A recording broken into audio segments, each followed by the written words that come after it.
అందరికీ జై శ్రీరామ్.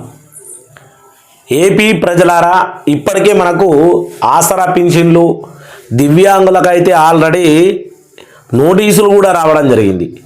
ఎవరైతే ఫేక్ పింఛన్లు ఉన్నాయో వాళ్ళందరికీ పింఛన్ నిలిపివేస్తూ ఉన్నట్టు నోటీసులు రావడం జరిగింది. దాని మీద మన ఆంధ్రప్రదేశ్లో చాలా రచ్చ, అంటే దివ్యాంగులకు సంబంధించి లక్షల మందికి ఒకేసారిగా నోటీసులు రావడము అందరూ అయోమయానికి గురి చేసింది. కానీ మళ్ళీ రీవెరిఫికేషన్ అంటూ కూటమి ప్రభుత్వం దివ్యాంగులను వేధిస్తూ ఉంది అని చాలాసార్లు మనం వీడియోలలో కూడా మాట్లాడుకున్నాం. దానికి సంబంధించి దివ్యాంగులకు, వృద్ధులకు, అలాగే ప్రభుత్వం ఇస్తున్నటువంటి విధానాల మీద మనకు న్యూ అప్డేట్ అనేది రావడం జరిగింది. అసలు ఈ న్యూ అప్డేట్లో పెన్షన్ల గురించి మన ఆంధ్రప్రదేశ్లో ఉంటున్నటువంటి ప్రతి ఒక్కరు పెన్షన్ల విభాగంలో పొందే ప్రతి ఒక్కరు 14 రకాల పెన్షన్లు ఉన్నాయి. దాంట్లో పొందుతున్నటువంటి ప్రతి ఒక్కరికి రూల్స్, రెగ్యులేషన్స్, అలాగే నోటీసులు వచ్చిన వారికి ఈ నెల అక్టోబర్, అలాగే నెక్స్ట్ నవంబర్, డిసెంబర్ ఏ నెల నుంచి పెన్షన్లు నిలిపివేయబోతా ఉన్నారు, లేకుంటే పెన్షన్లు యథావిధిగా అందరికీ అలాగే కొనసాగాలంటే ఏం చేయాలి, ఇలాంటి విషయాలను ఖచ్చితంగా చర్చించుకుందాం. ఛానల్ మాత్రం సబ్స్క్రైబ్ చేసుకొని మీ అభిప్రాయాన్ని కింద కామెంట్ చేయాలి. ఎందుకంటే దివ్యాంగులు అంటే ఎక్కడికి వెళ్ళి ఏం కష్టం చేసుకునేటువంటి పరిస్థితి. అలాంటి వారికి నోటీసులు రావడం అనేది ఆంధ్రప్రదేశ్ రాష్ట్రాన్ని కదిలించింది. ఆ బాధ మీద మాట్లాడుతూ ఉన్నప్పుడు ఖచ్చితంగా మీ అభిప్రాయాన్ని కామెంట్ చేయాలని కోరుకుంటా ఉన్నా. ప్లీజ్ కామెంట్ అయితే చేయండి. చూద్దాం ఒకసారి కూటమి ప్రభుత్వం ఏమంటా ఉంది ఏంది అని. మనకు వచ్చినటువంటి అప్డేటు, ఏపీ పింఛన్దారులకు బంపర్ న్యూస్. వచ్చే నెల నుంచి కూడా పింఛనీ క్లారిటీ ఇదే. AP pension 2025 October month update, అంటే మనకు నెక్స్ట్ మంత్ ఆల్రెడీ 2-3 రోజుల్లో నెల అయిపోతూ ఉన్నది. తర్వాత మనకు వచ్చే ఆ మంత్ అప్డేట్ ఎలా ఉంది అంటే, ఆంధ్రప్రదేశ్ రాష్ట్రంలో లక్షలాది మంది పెన్షన్దారులు ఎప్పుడు ఎదురు చూసే శుభవార్త ఇది. ముఖ్యంగా ఇటీవల దివ్యాంగులకు, డిజేబుల్డ్ పెన్షన్లకు సంబంధించినటువంటి నెలకొన్న ఉత్కంఠ పైన తాజా సమాచారం కూడా వెలువడింది. గత నెలలో ప్రభుత్వము నిర్వహించినటువంటి వైకల్యం నిర్ధారణ పరీక్షలు, సదరం క్యాంపులు అనేక మంది లబ్ధారులు ఆందోళనకు గురి చేశాయి. ఈ పరీక్షల్లో భాగంగా వైకల్య శాతము 40 కంటే తక్కువ ఉన్న వారికి నోటీసులు కూడా జారీ అయ్యాయి. అయితే సెప్టెంబర్ నెలలో మాత్రం ఆ నోటీసుల సదరం లేకుండా అందరికీ ఏపీ పెన్షన్ మొత్తాలు అందాయి. ఇప్పుడు అక్టోబర్ నెల సమీపిస్తుండటంతో నోటీసులు అందుకున్న వారికి పెన్షన్ వస్తుందా రాదా అనే సందేహం పైన ఒక కీలకమైన అప్డేట్ అందింది. ప్రజలారా, నేను ఏమంటా ఉన్నా, మనమేమో అర్హులైనటువంటి వాళ్ళకు కూడా నోటీసులు వచ్చినాయని చాలామంది బాధపడ్డ విషయం వాస్తవం. ఇక్కడ గవర్నమెంట్ ఏమంటా ఉన్నది, అర్హులకు కాదు 40% కంటే తక్కువ వైకల్యం వచ్చిన వారికి మేము నోటీసులు ఇచ్చినామని చెప్తా ఉంది. మీరు ఒకసారి చూడండి, నేను చాలా వీళ్ళలో చూసిన, 40% కంటే తక్కువ ఉన్న వారికి నోటీసులు జారీ అయినాయి.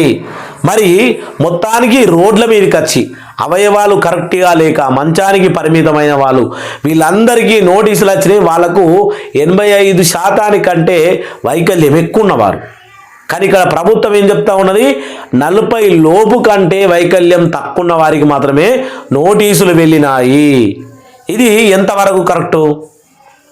ఎందుకంటే అది అన్నట్టు బలహీనుడి మీద ఎంత దౌర్జన్యం చేస్తే భగవంతుడు మీ మీద అంతకంటే ఎక్కువగా దాడి చేస్తాడు అనేది చంద్రబాబు నాయుడు నువ్వు బాగా గుర్తుంచుకోవాల్సిన విషయం. యథావిధిగా అందరికీ ఈ పెన్షన్ విభాగం అనేది కొనసాగాలని నా యొక్క ఉద్దేశం. ఎందుకంటే అర్హులకు మాత్రమే, అనర్హులకు కాదు. అర్హులు ఒక్కరు కూడా పెన్షన్ మిస్ అవ్వకూడదు, అది మాత్రం క్లారిటీ. ఇంకా అంశం ఏంది? అంశం అంటే వివరాలు. పథకం పేరు ఎన్టీఆర్ భరోసా సామాజిక భద్రతా పెన్షన్లు. ప్రభావిత వర్గాలు దివ్యాంగులు, వృద్ధులు, వితంతువులు. నిర్వహించిన చర్య వైకల్యం నిర్ధారణ శిబిరాలు. నోటీసులు అందిన వారు ఇక్కడ కూడా చూడండి, 40 కంటే తక్కువ వైకల్యం ఉన్న వాళ్ళ లబ్ధారులకు నోటీసులు అనేటివి జారీ చేయడం జరిగినది అని మళ్ళా కూడా మనకి ఇక్కడ మెన్షన్లో వివరాల మెన్షన్లో మెన్షన్ చేశారు. సెప్టెంబర్ పింఛన్లు అందరికీ చెల్లింపు చేసినారట. అక్టోబర్ పింఛన్లు యథావిధిగా చెల్లింపు, ఆర్థిక ప్రకటన పెండింగు. అంటే నోటీసులు వచ్చిన వారందరికీ పింఛన్లు ఇవ్వబోతా ఉన్నామా లేకపోతే నిలిపివేస్తామా అనే విషయాన్ని ఇంకా పెండింగ్లోనే ఉన్నదని మనకు ముఖాముఖిగా చెప్తా ఉన్న విషయం కనబడతానే ఉన్నది.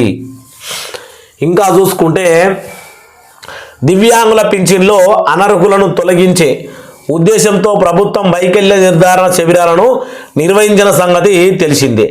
రాష్ట్ర వ్యాప్తంగా పరీక్షల్లో జరిపి వైకల్యం తక్కువ ఉందని తేలిన వారికి నోటీసులు ఇచ్చారు. దీంతో దివ్యాంగుల నుంచి పెద్ద ఎత్తున ఆందోళన వ్యక్తమవడంతో పాటు చాలామంది లబ్ధారులు అపీల్ చేసుకున్నారు కూడా.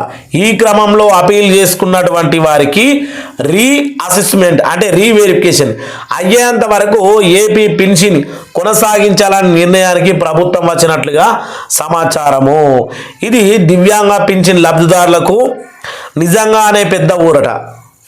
అంటే రీఅసెస్మెంట్ అయ్యేంత వరకు అంటే ఎవరైతే మళ్ళీ సదరం వెరిఫికేషన్ కోసం వెళ్ళి సదరం సర్టిఫికేట్ పరీక్షలు జరిగి వాళ్ళు ఓకే అయినారు, కరెక్ట్గానే ఫిట్గా ఉన్నారు అనేంత వరకు పింఛన్లు కొనసాగాలి అని ప్రభుత్వం మళ్ళీ అంటూ ఉన్నది. కానీ రీవెరిఫికేషన్ అనేది ఖచ్చితంగా కొనసాగుతుంది అనేటటువంటి విషయం మనకి ఇక్కడ రీఅసెస్మెంట్ అయ్యేంత వరకు అంటే ఖచ్చితంగా రీవెరిఫికేషన్ జరగాలి అని కూటమి ప్రభుత్వము అనుకుంటున్నటువంటి విషయం మనకు కనబడతా ఉంది. ఇంకా లాస్ట్ విషయం ఇదిగా ఏపీ పింఛన్ 2025 అక్టోబర్ మంత్కు సంబంధించిన అప్డేటు. గత నెలలో నోటీసులు అందుకున్న వారు దాదాపు 90% మందికి పైగా అపీలు చేసుకోవడంతో సెప్టెంబర్ నెల దివ్యాంగుల పింఛన్ సక్రమంగా అందింది.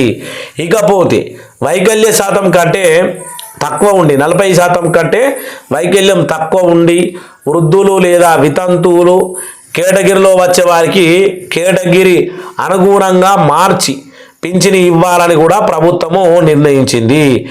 ఈ మార్పులన్నీ ప్రస్తుతం ప్రక్రియలోనే ఉన్నాయి.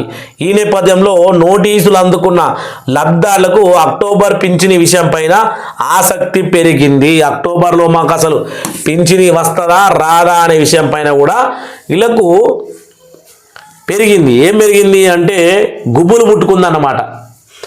ఇది కూడా అదే సేమ్ టు సేమ్ అయ్యేంత వరకు నిర్ణయం తీసుకోరు. అంటే వీళ్ళందరికీ యథావిధిగా అక్టోబర్లో పింఛన్ అందుకుంటారా లేదా అన్న విషయం పైన లక్షలాది మంది పింఛనీదారులు ఆర్థిక భరోసాకు దారితీస్తుంది. కాకపోతే ఈ కీలక అప్డేట్ పైన ప్రభుత్వము అధికారికంగా ప్రకటన విడవలసి ఉంది.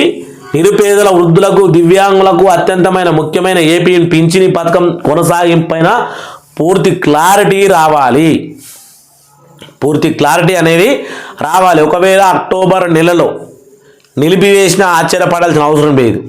రీఅసెస్మెంట్ అంటే రీవెరిఫికేషన్. మళ్ళీ మనము యథావిధిగా కొత్తగా ఎలా అప్లై చేసుకుంటామో మళ్ళా ఆ రకంగా పింఛని కోసం మళ్ళా మనం పాకులాట పడుతూనే ఉండాలి, మళ్ళీ ఎగబాగుతూ ఉండాలి. ఈరోజు కూటమి ప్రభుత్వంలో ఉన్నటువంటి చంద్రబాబు గారు చేసినటువంటి ఈ యొక్క విషయం మీద ధనిక సీఎం అలాగే క్రిమినల్ కేసుల్లో మొత్తానికి భారతదేశంలోనే టాప్ నెంబర్ 1లో ఉన్నటువంటి సీఎం నారా చంద్రబాబు నాయుడు గారికి ఈ యొక్క దివ్యాంగుల మీద, వికలాంగుల మీద, అలాగే వితంతువుల మీద, వృద్ధుల మీద మీ కక్ష సాధింపు ఏంది అనేది ఖచ్చితంగా కావాలి. అలాగే ఇక్కడ ఉన్నటువంటి అనర్హులను మాత్రమే తొలగించాలి. కానీ అర్హులకు కూడా నోటీసులు వెళ్ళినాయి కాబట్టి వాళ్ళను ఏ కేటగిరీలో పొందుపరుస్తారు? మొత్తానికి పింఛని విభాగంలో ఉంటారు, కాకపోతే ఏ కేటగిరీలో పొందుపరుస్తారు? వాళ్ళ వైకల్య శాతం నిజంగా 85 ఉంటే వాళ్ళకు 15,000 పింఛన్ అనేది ఇవ్వడం ఖచ్చితంగా తథ్యం. ఎందుకంటే మీ ఎన్టీఆర్ భరోసా పింఛన్ వెబ్సైట్లో ఇప్పుడు ఆల్రెడీ మీరు పొందుపరిచిన నియామకాలు, మీరు ఇచ్చినటువంటి హామీలు అట్లనే ఉన్నాయి. నేను కూడా దాని మీద వీడియో కూడా చేయడం జరిగింది. చంద్రబాబు నాయుడు కూటమి ప్రభుత్వం అందరూ కూర్చొని డిసిషన్ తీసుకుంటారు కదా. మరి ప్రభుత్వం అందరూ ఏర్పడిన తర్వాత ఎన్టీఆర్ భరోసా పథకం కింద క్యాబినెట్ సమావేశంలో జరిగిన తర్వాత మీరు పెట్టినటువంటి ఆర్థిక వెబ్సైట్లో నేను చూసి వీడియో కూడా చేసిన, ఏం చెప్పిర్రు అనేది. మంచానికి పరిమితమైన వారు, మనకు నరాలకు సంబంధించిన పక్షవాతం ఉన్నవారు, అలాగే అంగవైకల్యం 85% ఎక్కువ సదరం సర్టిఫికేట్లో వచ్చిన వారికి, వీళ్ళందరికీ 15,000 రూపాయలు పెన్షన్ అనేది ఇవ్వడం జరుగుతుంది అని అక్షరాల స్వయంభూ సీఎం నారా చంద్రబాబు నాయుడు చెప్పినటువంటి వాక్యాలు. మరి మీ మాటలను మీరు మరోసారి యాది చేసుకోవాలని కోరుకుంటా ఉన్నా. ఏపీ ప్రజల తరపున ప్రతి ఒక్కరూ ఈ వీడియో చూసిన వారు ఈ వీడియోకు మీరు లైక్ కొట్టాలి, షేర్ చేయాలని నేను ఎవరిని కూడా కోరుకుంటలేదు. ఎందుకంటే ఈ వీడియో చూసే బాధితులు వాళ్ళ యొక్క ఆవేదన ఏ విధంగా ఉంటుందో నాకు తెలుసు. కానీ ఈ వీడియో అనేది షేర్ చేయడం చాలా ముఖ్యం.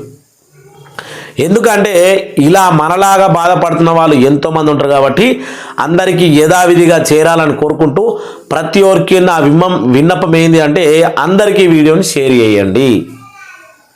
అందరికీ షేర్ చేస్తే వాళ్ళు కూడా చూసి అసలు అక్టోబర్ నెలలో మనకి ఏం జరగబోతా ఉంది, మనం ఏ విధమైన స్టెప్ తీసుకోవాలి అనేది కూడా వాళ్ళకి అర్థమవుతుందని కోరుకుంటూ అందరికీ జై శ్రీరామ్, జై జై శ్రీరామ్.